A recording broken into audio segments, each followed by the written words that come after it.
유월절 전에 예수께서는 제자들과 함께 세상에서의 마지막 만찬을 드셨습니다. 이때 자리에서 일어난 예수님은 겉옷을 벗고 수건을 허리에 두르시고 대야에 물을 담아 제자들의 발을 씻기셨습니다. 제자 중 베드로는 예수님이 자기의 발을 씻기시는 것을 사양했지만 예수님께서는 내가 너를 씻기지 않으면 네가 나와 상관이 없다 하시며 제자들 한 사람 한 사람의 발을 모두 씻겨주셨습니다.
발을 다 씻긴 후에 옷을 입으시고 다시 앉으신 예수님이 제자들에게 말씀하셨습니다.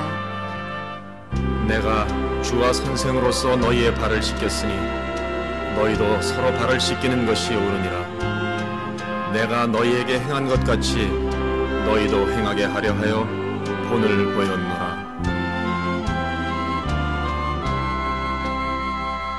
주와 선생 되신 예수께서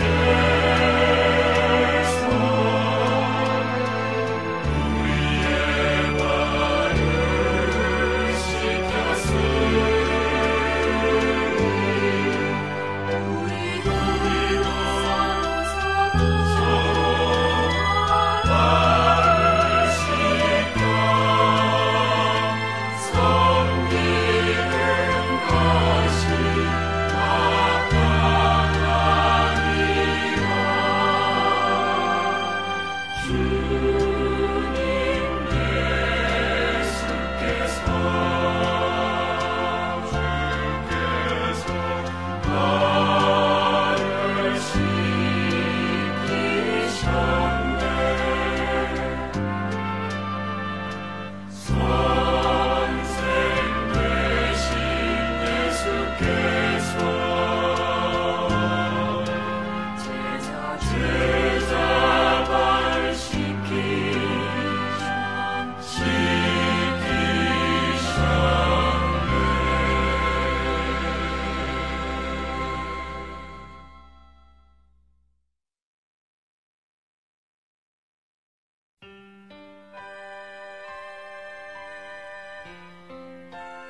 제자들과 함께 식사를 하실 때에 예수님께서 떡을 가지사 축복하시고 떼어서 주시며 말씀하셨습니다. 받아 먹으라. 이것이 내 몸이라.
또 잔을 가지사 사례하시고 그들에게 주시며 말씀하셨습니다. 이것을 다 마시라. 이것은 죄사함을 얻게 하려고 많은 사람을 위하여 흘리는 바 나의 피, 곧 언약의 피니라.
아바, 아버지여, 아버지께는 모든 것이 가능하오니 이 잔을 내게서 옮기시옵소서. 그러나 나의 원대로 마옵시고 아버지의 원대로 하옵소서.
잔을 내게서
체포당하신 예수님은 성난 군중에 이끌려 재판을 받으러 대제사장 가야바, 빌라도, 헤롯에게로 끌려다니시며 갖은 고초를 겪으셨습니다.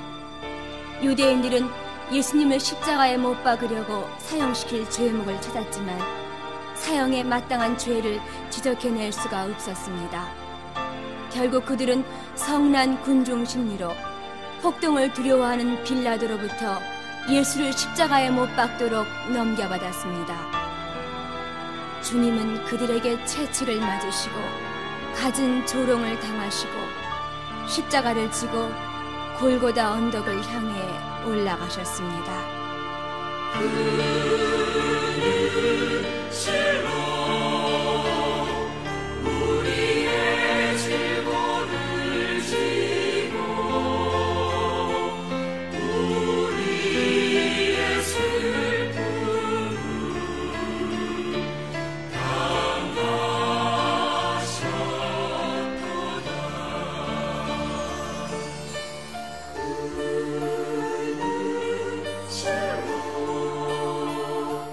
우리의 질고를 지고 우리의 슬픔을 당하셨도다.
아버지여, 저들을 사하여 주옵소서. 자기들이 하는 일을 알지 못함이니이다.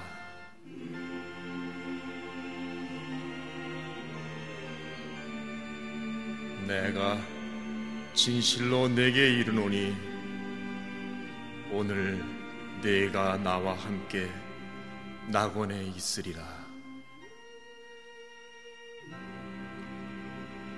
여자여, 보소서, 아들이니이다.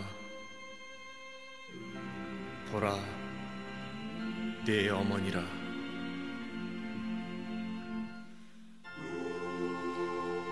엘리, 엘리, 라마 사박다니. 나의 하나님, 나의 하나님, 어찌하여 나를 버리셨나이까?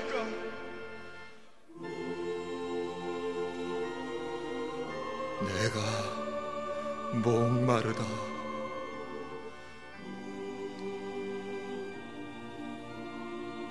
다 이루었다.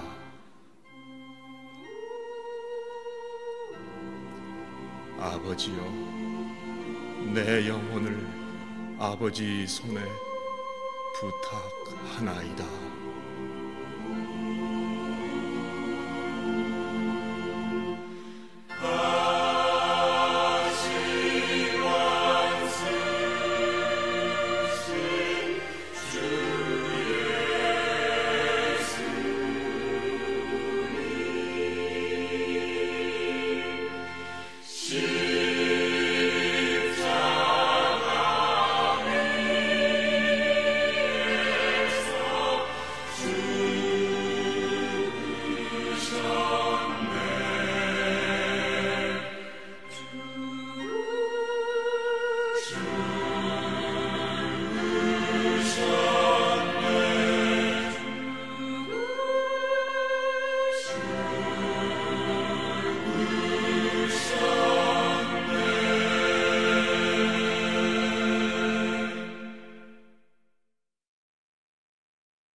저희는 세베대의 두 아들 야고보와 요한입니다. 오랫동안 예수님을 따라다녔지만 실상 저희는 예수님을 잘 이해하지 못한 적이 많았습니다. 우리는 그분의 크신 능력과 인품으로 보아 예수님이 메시아일 거라고 믿었고, 그분은 로마 정권을 무너뜨리고 새 왕국을 세우셔서 통치하실 거라고 생각했습니다. 그래서 그분이 왕이 되시면 높은 자리 하나쯤 차지할 수 있을 거라는 기대에 가득 찼었죠. 또 저희는 다른 제자들보다 상당히 조건이 유리했습니다. 바로 저희는 예수님과 친척이 되는 관계였거든요. 그래서 예수님께서 예루살렘으로 올라가시는 길에 저희 어머님을 통해서 제일 높은 자리 하나씩 주십사고 넌지시 청탁을 드렸죠. 그런데 예수님께서는 고난의 잔인이 뭐니 하시면서 저희를 나무라셨지 뭡니까? 저희는 예수님을 이해할 수가 없었습니다. 그런 능력과 인기와 인품을 가지고서 왜 고난의 길을 가고 고난의 잔을 마셔야 한다고 하시는지 적지 않게 실망도 되더군요. 때문에 주님께서 잡히셔서 고난당하실 때 부끄럽게도 저희는 무서워서 도망을 치고 말았습니다. 결국 주님께서 약속하신 성령이 저에게 임하신 후에야 모든 것을 밝히 알게 되었습니다. 주님의 고난과 죽으심의 의미와 저희가 지고 가야 할 십자가의 길을 말입니다. 주님의 크신 뜻을 모르고 자리 다툼만 했던 저희의 모습이 얼마나 부끄러웠던지 모릅니다. 저는 갈릴리의 어부였던 베드로 올시다. 예수님의 제자들 중 제일 극성스러운 추종자였죠. 그러나 저는 그날 밤을 잊을 수가 없습니다. 바로 주님께서 잡히시는 그날 밤 말입니다. 왜냐고요? 저는 그날 밤 제 일생에 가장 치명적인 실수를 저질렀거든요. 잘 아시죠? 예수님의 수제자 이 베드로가 3번씩이나 예수님을 모른다고 했던 일 말입니다. 새벽 닭 우는 소리가 들려왔을 때 제 마음속의 충격이란 뭐라고 표현할 수가 없습니다. 가슴이 미어지고 내 자신이 저주스럽고 저는 도저히 서 있을 기력조차 없었습니다. 그 전날 저녁 예수님께서 내일 닭 울기 전에 내가 나를 3번 모른다고 할 것이다 라고 하셨을 때 제가 뭐라고 했는지 아십니까? 네, 다른 사람을 몰라도 저는 어떤 일이 있어도 주님을 버리지 않을 겁니다. 이렇게 장담했었지요. 그러나 저에게 위급한 상황이 닥쳤을 때 그렇게 한심하게도 주님을 모른 척하게 될 줄은 정말 저 자신도 몰랐습니다. 상황이 바뀌었다고 제 믿음이 그렇게 변할 수가 있을까 생각하면 지금도 몸둘 바를 모르겠습니다. 여러분이 증오하는 이름의 사나이 가룟 유다입니다. 예수님을 배반한 제자죠. 제가 왜 예수님을 팔아넘길 생각을 갖게 되었는지 저도 잘 모르겠습니다. 예수님이 제 기대에 어긋났었는지 어쨌든 그때 제가 뭔가에 크게 뒤집어 씌운 것이 분명합니다. 죄 없는 분을 팔아넘긴 저의 잘못을 깨닫고 난 후 제가 얼마나 후회하고 괴로워했는지 여러분도 잘 아실 겁니다. 그러나 지금에 와서 주님을 팔아넘긴 것보다도 더 크게 후회가 되고 괴로운 것은 제가 자살을 했다는 사실입니다. 저는 무죄한 분을 배반하고 십자가에 못 박히도록 팔아넘긴 저 자신의 죄에 대해 죽는 길밖에는 보상할 길이 없다고 판단했습니다. 그게 얼마나 어리석은 생각이었는지요. 비록 잘못을 저질렀지만 제가 자살만 하지 않았다면 베드로처럼 회개하고 주님을 위해 목숨을 바칠 수도 있었을 겁니다. 그러나 돌이킬 수 없는 두 번의 잘못 생각은 저를 영원한 멸망으로 던져버렸습니다. 회개하고 돌아서기만 하면 날 용서하시고 받아주실 주님의 그 큰 사랑을 왜 깨닫지 못했는지.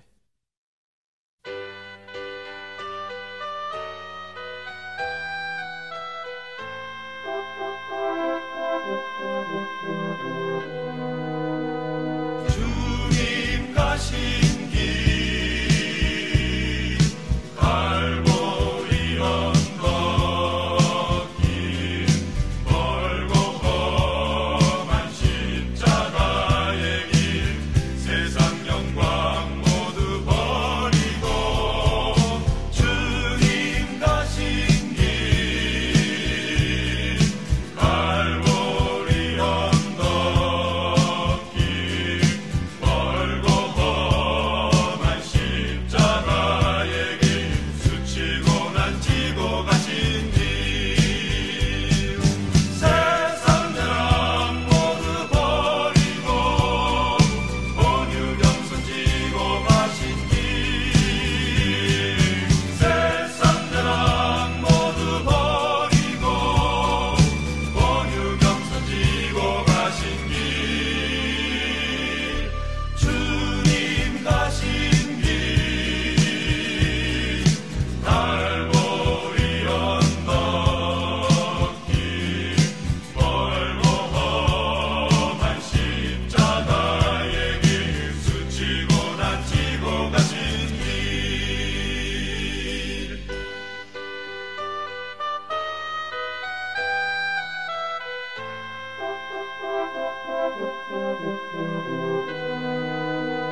주님 뒤따라 우리 따를 길 멀고 험한 십자가의 길 교만 욕심 모두 버리고 주님 뒤따라 우리 따를 길 멀고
전 예수의 행적과 죽음을 실제로 목격한 사람입니다. 예수, 그는 정말 대단한 사람이었습니다. 그가 행한 이적들, 그가 동원한 군중들, 그의 능력 있는 가르침, 이 모든 것들은 메시아를 고대하던 우리 민족의 기대를 만족시켜주기에 충분했습니다. 우리들은 모두 그가 새 왕국을 세워 통치해 줄 것이라고 믿었지요. 그래서 그가 예루살렘에 들어올 때 우리는 열렬히 그를 환영했습니다. 그러나 며칠 후 그가 체포되어 재판을 받는다는 소문이 들려왔을 때 전 크게 실망을 했고, 그의 재판을 지켜보면서 그가 어떤 이적을 행해서라도 대세를 뒤엎어주기를 은근히 기대했습니다. 그러나 그는 저를 완전히 실망시켰습니다. 그의 편은 하나도 없었고, 심지어 며칠 전 그를 환영하던 사람들까지도 그를 십자가에 못 박으라고 소리를 지르고 있었습니다. 그 가운데서 마치 그 모든 것을 이미 각오하고 있다는 듯이 무력하게 서 있는 그의 모습에서 전 일종의 배신감마저 느꼈습니다. 그렇게 초라하고 무기력한 그를 메시아로 믿었던 사실이 부끄럽고 또 분했습니다. 그래서 저도 그를 십자가에 못 박으라고 소리를 지르기 시작했고, 십자가에 못 박힌 그를 향해 갖은 저주와 욕설을 퍼부었습니다. 그때 십자가에서 죽어가던 그의 한마디가 저의 귀를 때렸습니다. 아버지, 저들을 용서하십시오. 저들은 자기들이 하는 일을 모르고 있습니다. 전 입을 다물었습니다. 주변이 조용해졌습니다. 그가 이겼습니다. 그는 분명히 하나님의 아들이며 우리의 모든 죄, 심지어 그를 핍박하고 저주하는 죄까지도 용서하기 위해서 십자가에 못 박힌 것입니다. 저와 여러분의 죄를 위해서 말입니다. 저는 강도 바라바입니다. 사형 판결을 받고서 처형받을 날만 기다리고 있었지요. 제게 있어서 하루하루는 아무 의미도 희망도 없었고 오직 허무와 절망뿐이었습니다. 그런데 어느 날 갑자기 간수가 저를 불러냈습니다.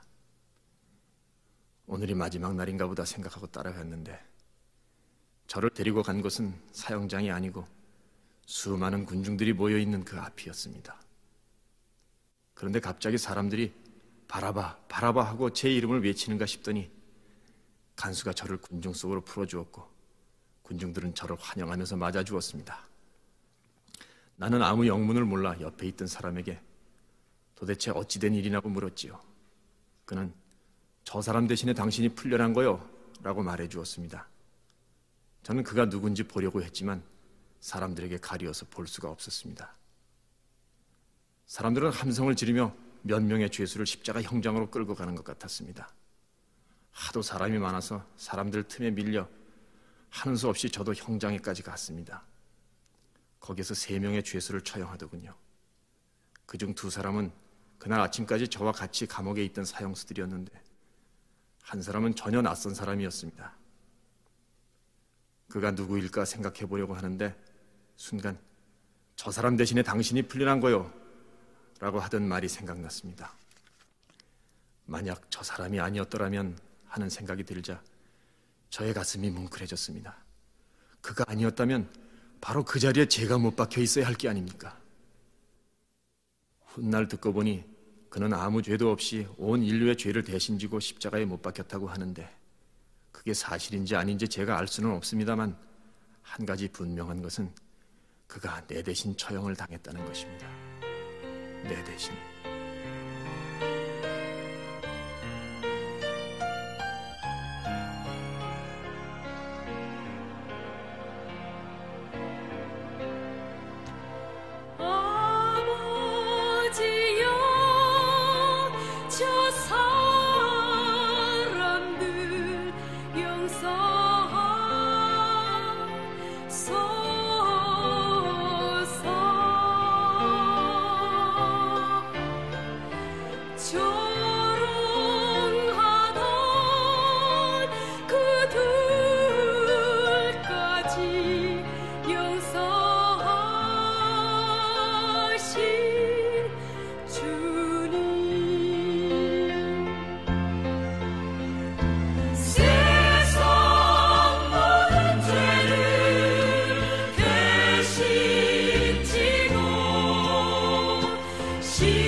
안식 후 첫날 새벽에 막달라 마리아는 예수님을 장사한 무덤에 향유를 가지고 갔습니다.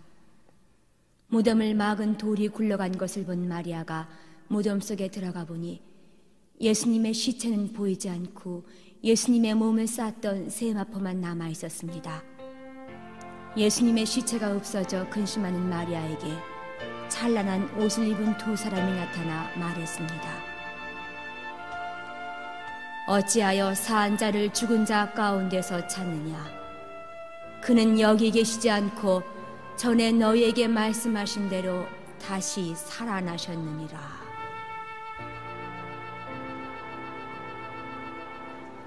돌문이 굴렀네, 무덤이 비었네. 주의 천사 나타나 주사신 전했네. 어찌하여 산자를 죽은 자 가운데 찾느냐? 여기 계시지 않고 주님 살아나셨다. 주님 사셨네. 주님 다시 사셨네. 사망 권세 이기고 주님 부활하셨네. 사망 권세 이기고 주님 부활하셨네.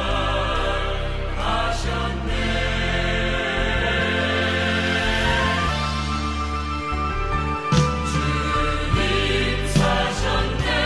주님 다시 사셨네. 사망 권세 이기고 주님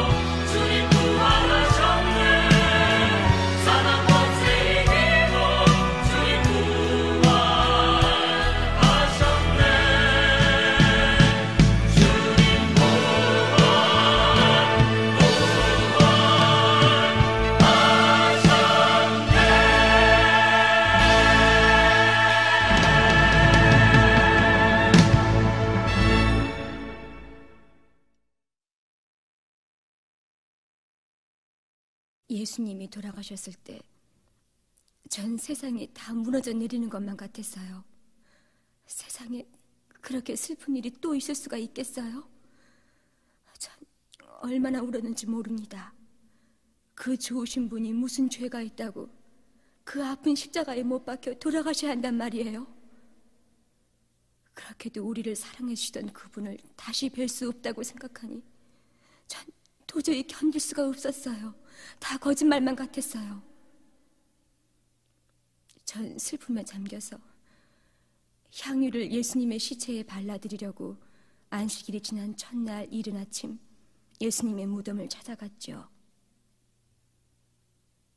돌문이 굴러가 있더군요. 이상한 예감이 들어 얼른 무덤 속에 들어가 보았더니 예수님의 시체가 보이지 않는 거예요.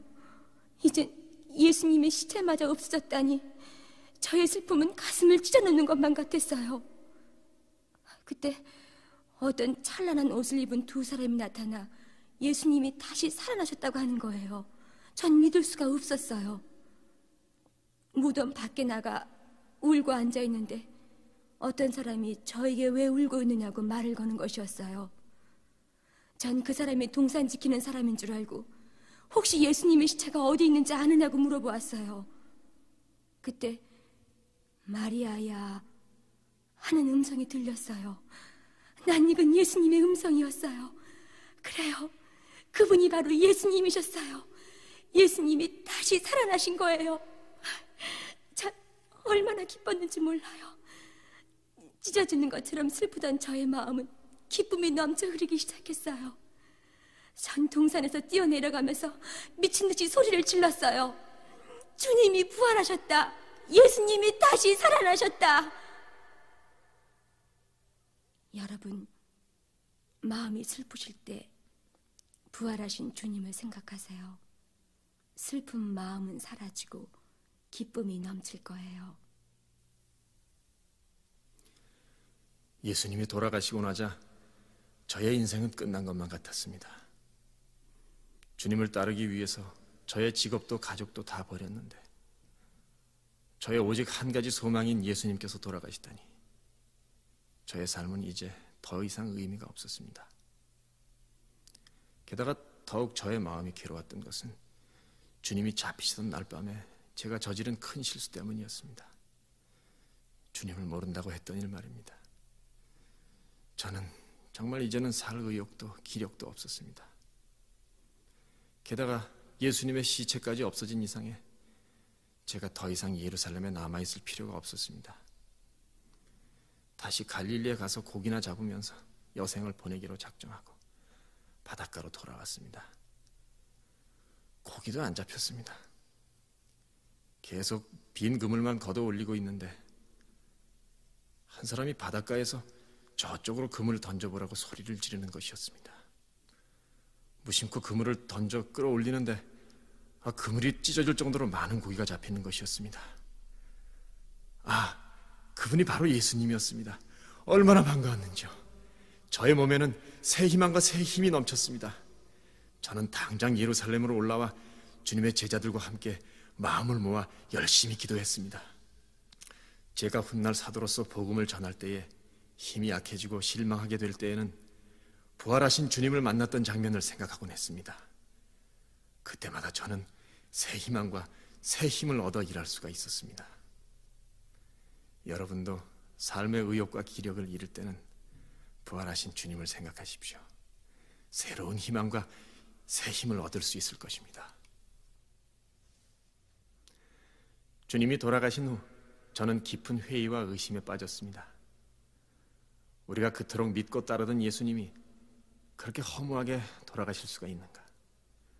우리는 그분을 하나님의 아들이요 메시아 그리스도라고 믿었는데 우리가 믿었던 것은 다 착각이었단 말인가? 도무지 어떻게 된 일인지 알 수가 없었습니다. 지금까지 믿어왔던 모든 것이 와르르 무너져 내리는 것 같았습니다. 예수님의 시체가 없어진 후 마리아와 몇몇 제자들이 부활하신 주님을 만났다고 했을 때도 저는 도저히 믿을 수가 없었습니다. 죽은 사람이 다시 살아나다니 내가 예수님의 못자국과 창자국에 손을 넣어보지 않고서는 믿을 수가 없어. 이렇게 반박했습니다. 그러나 제가 부활하신 주님을 만난 후 그러한 의심은 모두 사라져버렸습니다. 확실히 다시 살아나신 주님께서 제게 오셔서 말씀해 주셨습니다. 여러분도 믿음이 약해지고 의심이 생길 때 제게 해주신 예수님의 말씀을 기억하십시오. 내가 나를 본고로 믿느냐? 보지 않고 믿는 자는 복이 있느니라. 이처럼 부활하신 주님은 우리에게 기쁨을 주시며 새 희망을 주시며 확신을 더해 주십니다. 우리 모두 부활하신 주님을 찬양합시다.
속에 빠졌으나 부활의 주님 만난 후 새 희망 넘치네.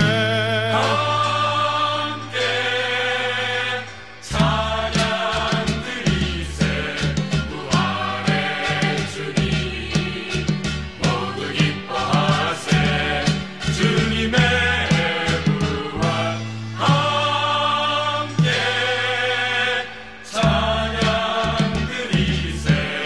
부활의 주님 모두 기뻐하세.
가서 모든 족속으로 제자를 삼아 아버지와 아들과 성령의 이름으로 세례를 주고 내가 너희에게 분부한 모든 것을 가르쳐 지키게 하라. 오직 성령이 너희에게 임하시면 너희가 권능을 받고 예루살렘과 온 유대와 사마리아와 땅끝까지 이르러 내 증인이 되리라. 볼지어다 내가 세상 끝날까지 너희와 항상 함께 있으리라.